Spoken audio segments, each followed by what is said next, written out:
Ada saat dalam hidup ketika kita berhenti sejenak dan bertanya dalam diam, apakah aku masih berjalan ke arah yang benar? Kita tidak selalu tersesat, tapi terkadang dunia terasa terlalu bising, hingga suara hati sendiri sulit terdengar. Kita berlari mengikuti waktu, mengejar banyak hal, namun lupa untuk menengok ke dalam. Tempat di mana sebenarnya semua jawaban bermula. Dalam setiap keheningan, ada ruang untuk berpikir jernih. Ruang untuk belajar bahwa tidak semua yang kita inginkan harus terjadi, dan tidak semua yang terjadi harus kita lawan. Seperti yang diajarkan para filsuf Stoik, hidup bukan tentang mengubah arah angin, tapi tentang menguatkan layar agar kita tetap bisa berlayar dengan tenang, apapun badainya. Dan disinilah kita memulai, bukan untuk mencari kesempurnaan, tapi untuk menemukan keseimbangan. Tempat ini bernama Arah Baru, sebuah ruang untuk belajar memahami, menerima, dan tumbuh. Karena setiap langkah kecil yang disadari dengan penuh kesabaran, selalu membawa kita menuju kehidupan yang lebih damai dan bermakna. Pernahkah kamu melakukan sesuatu karena terbawa emosi, lalu menyesal setelahnya? Misalnya, kamu marah kepada teman karena merasa disalahpahami, lalu berkata kasar tanpa berpikir. Setelah emosi reda, barulah kamu sadar bahwa sebenarnya masalahnya tidak sebesar itu. Nah, disitulah pentingnya makna kalimat, biarkan logika memimpin, bukan emosi. Secara sederhana, kalimat ini mengajarkan kita untuk menggunakan akal sehat sebelum bertindak atau berbicara. Logika membantu kita berpikir dengan tenang dan menilai situasi berdasarkan fakta, bukan perasaan sesaat. Sementara emosi adalah reaksi spontan yang muncul dari dalam diri kita. Bisa berupa senang, marah, sedih, takut, atau kecewa. Emosi bukanlah hal buruk, tapi kalau dibiarkan memimpin, kita sering kehilangan kendali dan sulit melihat keadaan dengan jelas. Bayangkan kamu sedang menyetir mobil di jalan yang macet. Jika kamu biarkan emosi memimpin, kamu bisa marah, membunyikan klakson terus-menerus, atau bahkan berdebat dengan pengemudi lain. Tapi jika logika yang memimpin, kamu akan berpikir, macet ini bukan salah siapa-siapa, lebih baik tenang dan sabar. Perbedaannya sederhana tapi dampaknya besar. Satu membuat hati gelisah, yang lain membuat pikiran tetap jernih. Logika berfungsi seperti kompas dalam hidup. Ia menuntun arah agar kita tidak tersesat oleh perasaan yang datang dan pergi. Sementara emosi adalah angin, kadang lembut, kadang kencang, dan sering berubah arah. Kalau kita biarkan angin yang menentukan arah, kita bisa tersesat. Tapi kalau kita punya kompas, logika, yang jelas, kita tetap tahu kemana harus melangkah, meski angin berhembus kencang. Namun bukan berarti emosi itu tidak berguna. Emosi juga bagian penting dari manusia. Tanpa emosi, kita tidak bisa merasakan cinta, bahagia, empati, atau semangat. Yang perlu kita lakukan hanyalah menempatkan logika sebagai pemimpin dan emosi sebagai pengikut. Dengan begitu, setiap keputusan yang kita ambil akan lebih bijak, bukan karena dorongan sesaat, tapi karena pemikiran yang matang. Kehidupan sehari-hari penuh dengan pilihan dan tantangan. Kadang kita harus memutuskan hal besar, seperti memilih jurusan kuliah, pekerjaan, atau pasangan hidup. Kadang juga hal kecil, seperti bagaimana menanggapi komentar orang lain di media sosial. Dalam semua hal itu, logika dan emosi selalu hadir. Tapi siapa yang memimpin, itulah yang menentukan hasil akhirnya.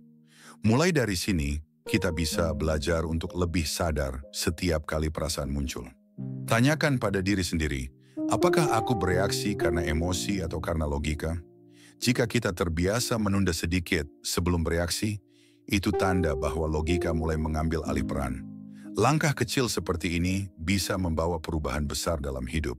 Pada bab berikutnya, kita akan membahas mengapa logika itu penting dalam kehidupan sehari-hari. Kita akan melihat bagaimana berpikir dengan logika dapat membantu kita membuat keputusan yang lebih baik, menghindari penyesalan, dan menjalani hidup dengan lebih tenang. Di bab sebelumnya, kita sudah membahas tentang makna, biarkan logika memimpin, bukan emosi. Sekarang mari kita bahas lebih dalam. Mengapa logika itu penting dalam kehidupan kita sehari-hari? Setiap hari, tanpa kita sadari, kita selalu dihadapkan pada pilihan. Dari hal kecil seperti makan apa hari ini, hingga hal besar seperti apakah aku harus pindah kerja? Semua keputusan itu membutuhkan pertimbangan. Disinilah logika berperan penting. Logika membantu kita melihat kenyataan apa adanya, bukan berdasarkan perasaan sesaat. Misalnya, ketika kita mendapat nilai ujian yang rendah, emosi mungkin membuat kita merasa sedih, marah, atau kecewa pada diri sendiri. Tapi kalau logika yang memimpin, kita akan berpikir, nilai ini memang tidak bagus, tapi aku bisa memperbaikinya. Aku perlu belajar lebih banyak dan memperhatikan bagian yang belum paham. Dengan begitu, kita tidak berhenti hanya di rasa kecewa, tapi melangkah menuju solusi. Atau bayangkan, seseorang yang ingin membeli ponsel baru. Emosinya berkata, wah, ponsel itu keren banget, aku harus punya. Tapi logika akan bertanya, apakah aku benar-benar butuh ponsel baru? Uangku cukup tidak? Apakah ini prioritas sekarang?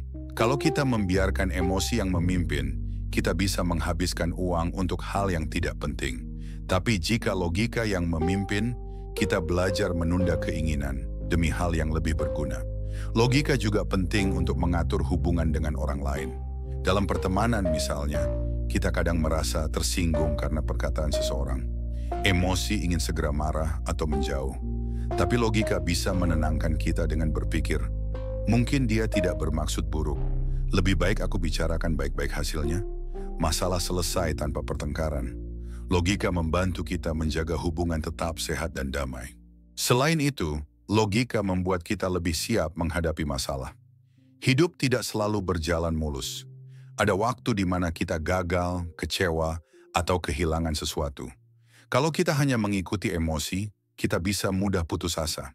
Tapi dengan logika, kita bisa menilai masalah dengan kepala dingin, mencari jalan keluar, dan melangkah lagi. Contohnya, saat seseorang kehilangan pekerjaan, emosi akan membuatnya stres dan merasa tidak berguna. Tapi logika bisa mengarahkan pikirannya untuk bertanya, apa yang bisa aku lakukan sekarang?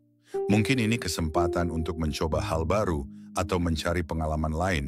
Dengan begitu, masalah besar bisa berubah menjadi titik awal yang baru. Pentingnya logika juga terlihat dari bagaimana kita mengambil keputusan besar. Ketika logika memimpin, keputusan diambil dengan perhitungan, bukan sekadar perasaan.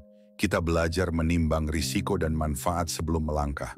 Misalnya, dalam memilih jurusan kuliah, seseorang yang menggunakan logika tidak hanya memilih karena ikut teman, tapi karena memahami minat dan kemampuan dirinya sendiri. Namun, perlu diingat, logika bukan berarti dingin atau tanpa perasaan. Justru logika membantu kita menata perasaan agar tidak menyesatkan. Dengan logika, kita bisa memahami mengapa kita merasa sedih, marah, atau takut, dan bagaimana cara menghadapinya dengan bijak. Saat logika menjadi bagian dari kebiasaan berpikir, hidup akan terasa lebih tenang. Kita tidak mudah panik, tidak cepat marah, dan tidak gampang menyesal. Karena setiap langkah yang kita ambil sudah dipertimbangkan dengan matang. Di bab selanjutnya, kita akan mengenal lebih dalam apa sebenarnya emosi itu dan mengapa kita perlu mengendalikannya. Karena sebelum logika bisa benar-benar memimpin, kita harus memahami siapa yang sering mencoba merebut kendali, yaitu emosi kita sendiri.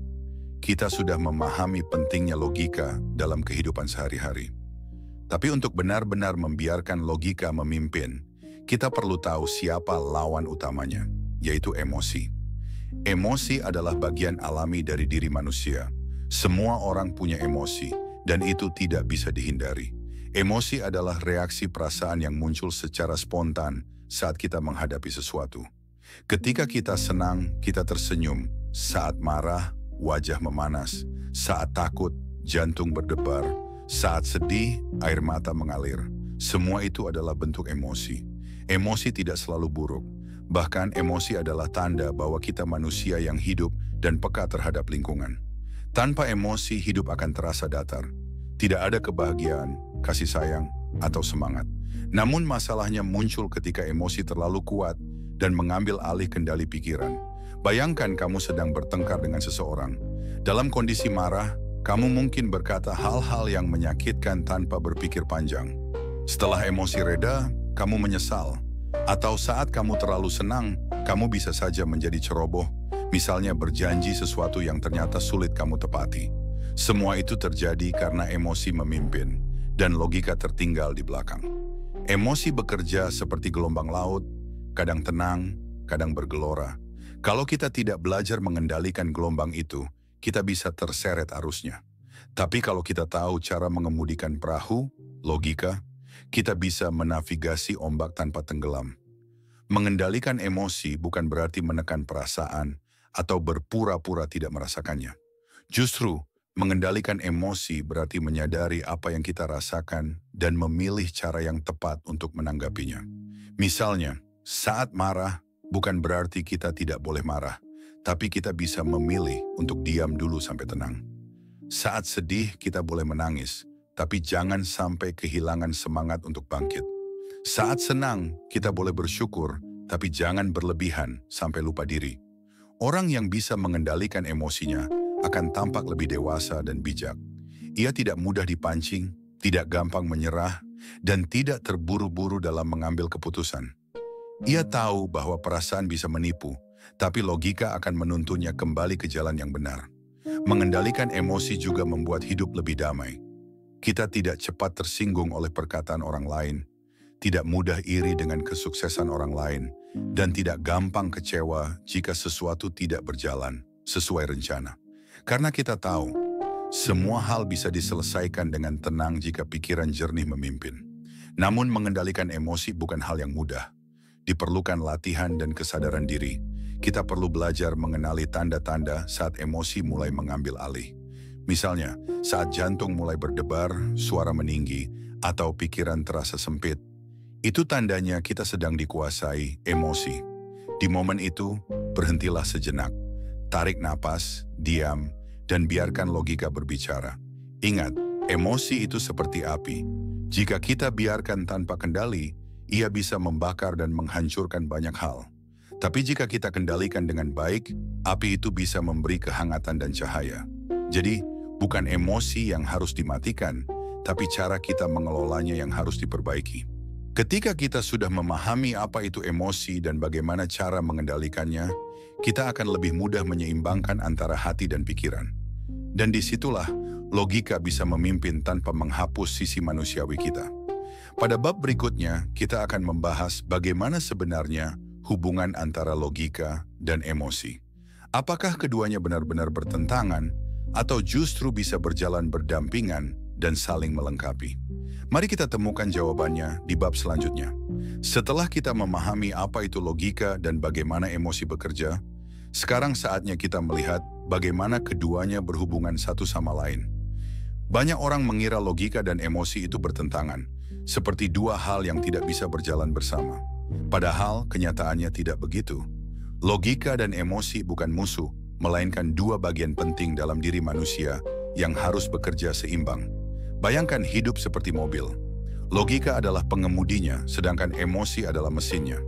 Mesin emosi memberi tenaga agar mobil bisa berjalan. Tapi tanpa pengemudi logika, mobil bisa melaju ke arah yang salah atau menabrak sesuatu. Sebaliknya, jika hanya ada pengemudi tanpa mesin, mobil tidak akan bergerak.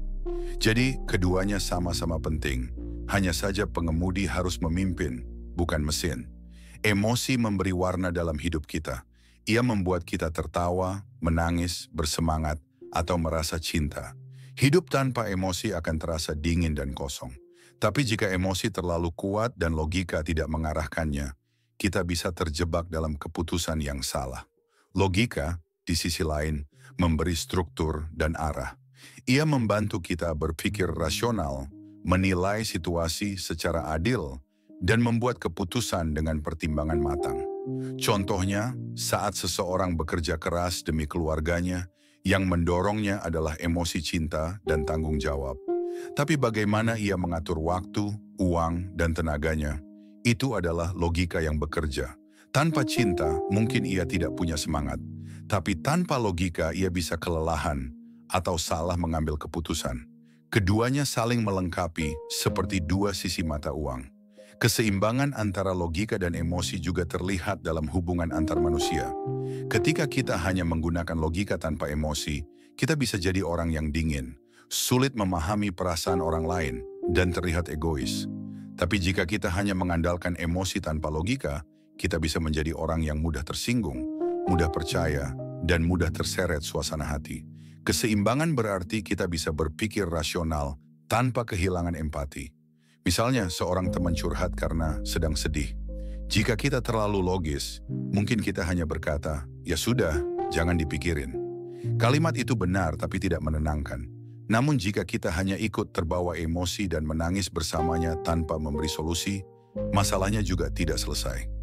Jadi yang terbaik adalah menggabungkan keduanya, mendengarkan dengan hati, emosi, tapi tetap memberi saran dengan kepala dingin, logika.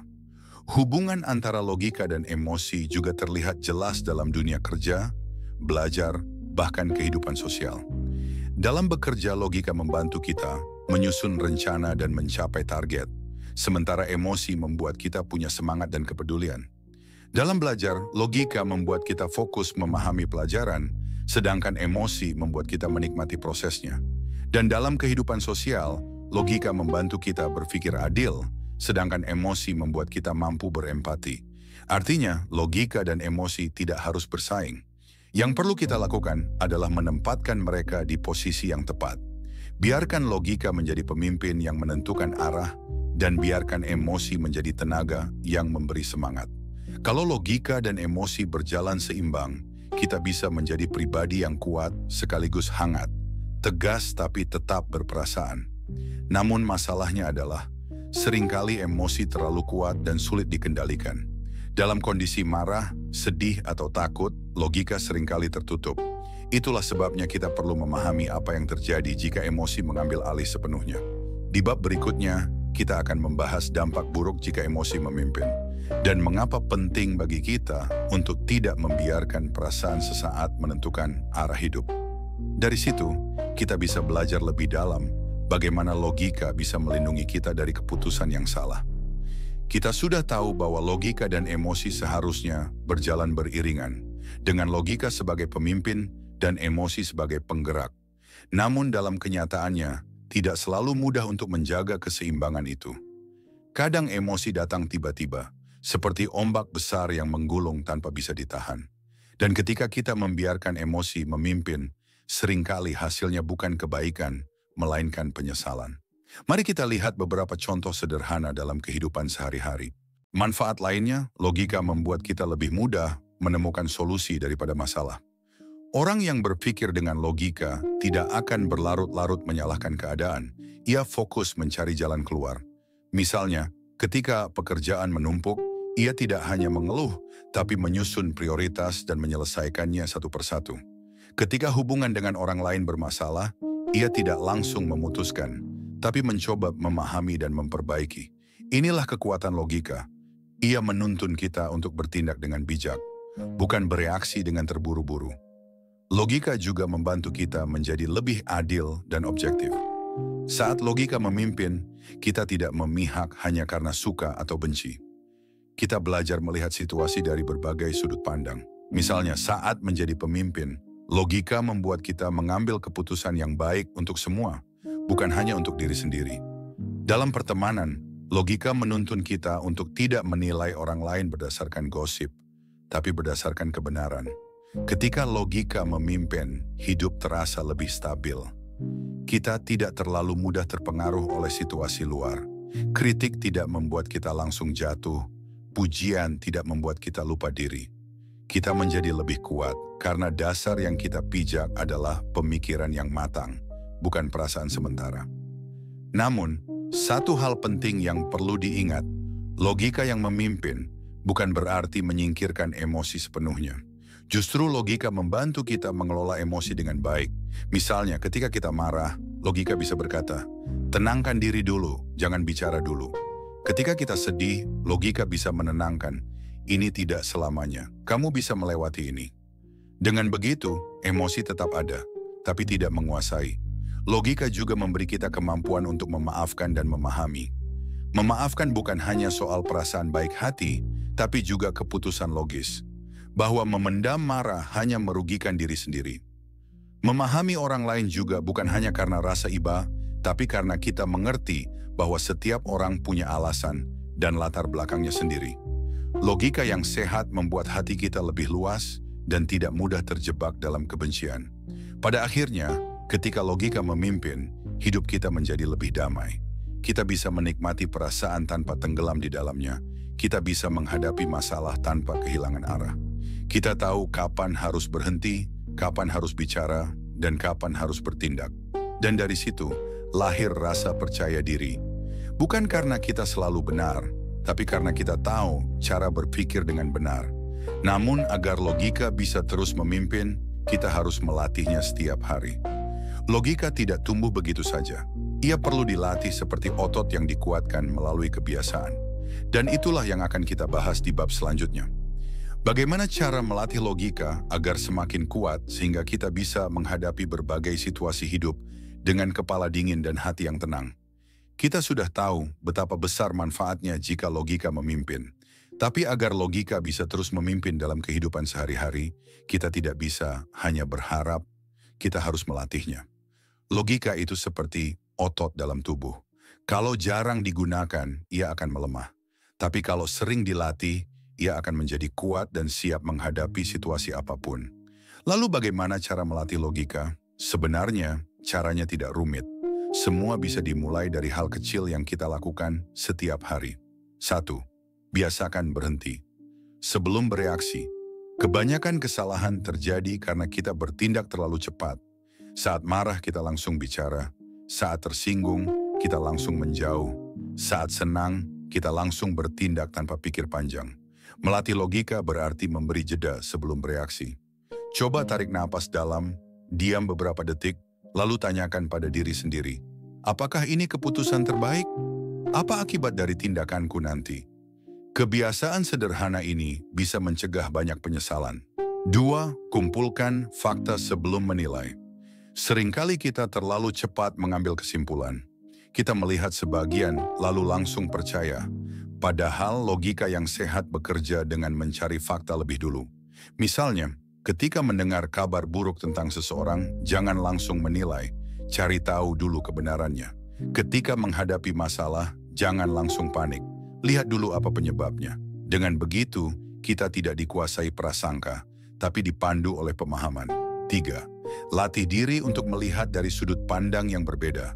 Logika tidak hanya berarti berpikir benar, tapi juga berpikir luas.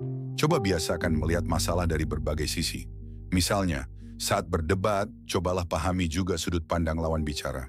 Kadang kita baru sadar bahwa tidak semua hal sesederhana yang kita pikirkan. Dengan belajar melihat dari berbagai arah, logika kita akan menjadi lebih matang, dan kita jadi lebih bijak dalam menilai sesuatu. 4. Belajar mengelola emosi saat logika diuji. Ada saat-saat di mana logika kita benar-benar diuji, ketika marah, kecewa, atau sedih. Di saat seperti itu, emosi biasanya lebih cepat muncul daripada logika. Melatih logika berarti belajar untuk mengenali tanda-tanda itu. Ketika jantung mulai berdebar, suara mulai meninggi, atau pikiran terasa sempit, itu tanda emosi sedang naik. Di momen itu, cobalah diam sejenak. Berikan waktu bagi logika untuk menyusul. Kadang keheningan beberapa detik bisa menyelamatkan hubungan, pekerjaan, atau keputusan besar. 5. Sering membaca dan berdiskusi. Logika tumbuh lewat pengetahuan. Semakin banyak kita belajar, semakin tajam cara kita berpikir. Membaca buku, menonton hal yang bermanfaat, atau berdiskusi dengan orang bijak bisa melatih logika kita. Dari sana, kita belajar cara baru melihat dunia, memahami berbagai pola pikir, dan membedakan mana yang masuk akal dan mana yang tidak.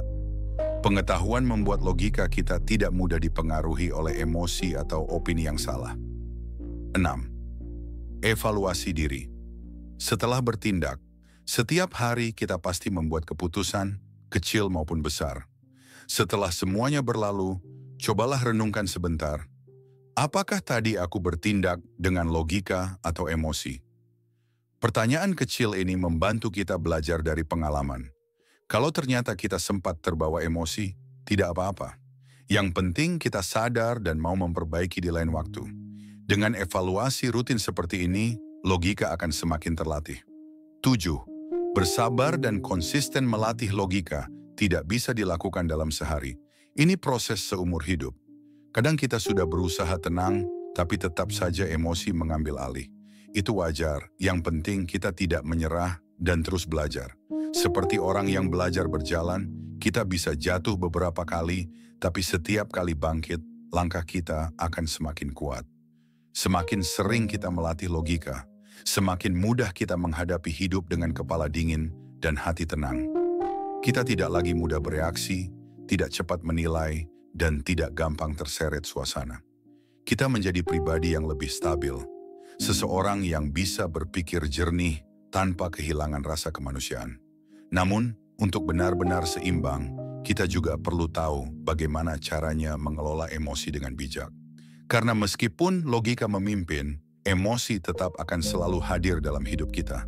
Dan jika kita tidak belajar menanganinya dengan benar, emosi bisa kembali mengambil alih.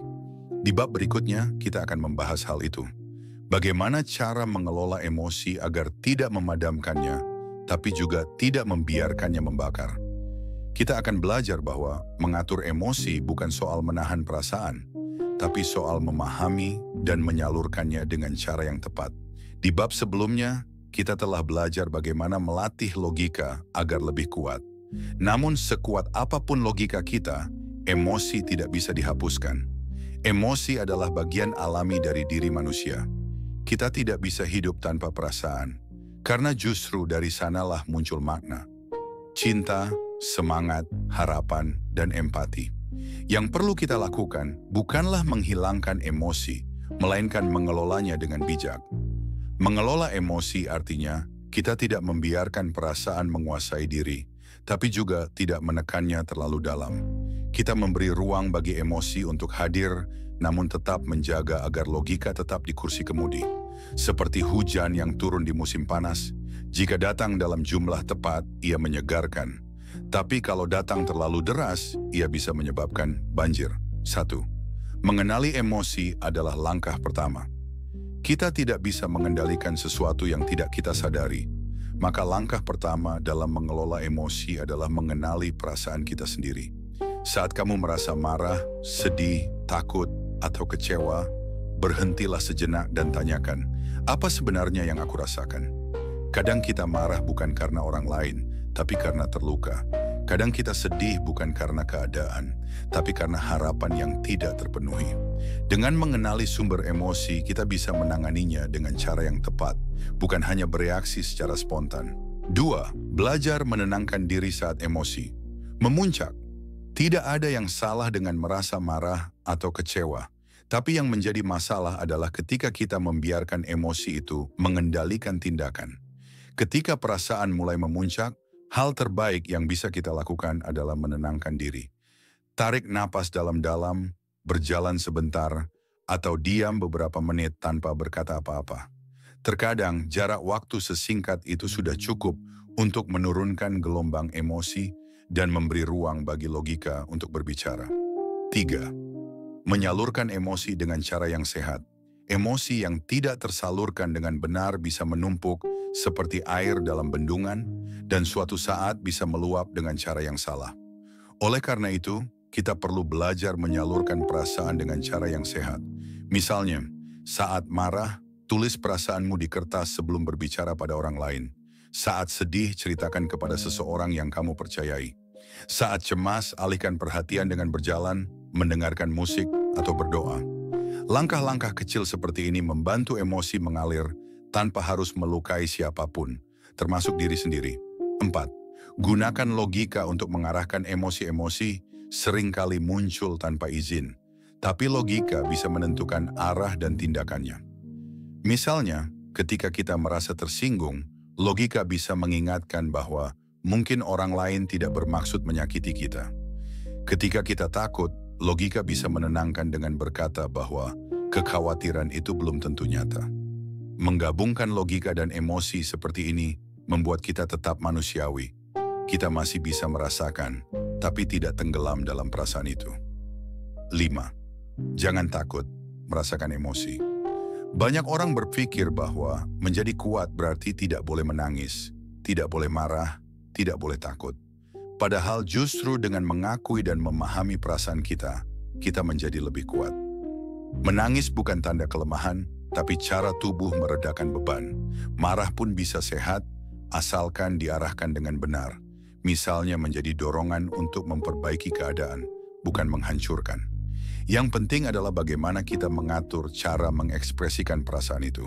6. Jadikan emosi sebagai guru. Setiap emosi membawa pesan. Marah bisa mengajarkan tentang batas diri yang dilanggar. Sedih bisa mengingatkan kita tentang apa yang benar-benar penting. Takut bisa membuat kita lebih berhati-hati. Jika kita mau belajar dari setiap perasaan, maka setiap emosi, bahkan yang tidak menyenangkan, bisa menjadi guru berharga yang membantu kita tumbuh. 7. Latih kesabaran dan empati. Salah satu cara terbaik untuk mengelola emosi adalah dengan melatih kesabaran. Kesabaran bukan berarti diam tanpa perasaan, tapi kemampuan untuk tetap tenang meski hati bergejolak. Dengan kesabaran, kita memberi waktu bagi diri sendiri untuk berpikir jernih. Selain itu, empati juga membantu kita mengendalikan emosi. Karena dengan memahami perasaan orang lain, kita lebih mudah menahan diri agar tidak bereaksi berlebihan. Ketika kita sudah bisa mengelola emosi dengan bijak, hidup terasa jauh lebih ringan. Masalah tetap ada, tapi kita tidak mudah goyah. Kita bisa menanggapi segala sesuatu dengan kepala dingin, tanpa kehilangan kehangatan hati. Kita menjadi pribadi yang tidak hanya cerdas secara pikiran, tapi juga dewasa secara emosi. Namun, untuk benar-benar memahami bagaimana logika dan emosi bekerja bersama, kita perlu melihat contohnya dalam kehidupan nyata. Karena teori akan terasa lebih hidup ketika kita melihat bagaimana prinsip ini diterapkan oleh orang-orang di sekitar kita, baik dalam keluarga, pertemanan, maupun pekerjaan. Kita sudah banyak berbicara tentang pentingnya logika dan bagaimana mengelola emosi. Hidup tidak selalu memberi kita jalan yang mudah. Terkadang yang kita hadapi bukan hanya dunia di luar, tapi juga pergulatan di dalam diri. Antara logika yang ingin berpikir jernih dan emosi yang ingin didengar. Namun disitulah kita belajar arti dari kedewasaan. Bukan tentang siapa yang menang, tapi bagaimana keduanya bisa berjalan beriringan. Di arah baru, kita tidak hanya berbicara tentang cara menjadi kuat, tapi juga tentang bagaimana tetap tenang ketika dunia tidak berpihak. Kita belajar dari kebijaksanaan lama, dari filsafat stoik yang mengajarkan bahwa kendali sejati bukan pada keadaan, melainkan pada cara kita menanggapinya. Jika kamu sedang mencari ruang untuk menenangkan pikiran, memahami diri, dan menata ulang langkah hidup, maka arah baru adalah tempatmu. Di sini setiap kata bukan sekadar motivasi, tapi ajakan untuk tumbuh dengan kesadaran dan keberanian. Mari berjalan bersama, menemukan keseimbangan antara pikiran dan perasaan, antara logika dan hati. Karena arah baru bukan sekadar tujuan, tapi perjalanan menuju versi terbaik dari dirimu sendiri.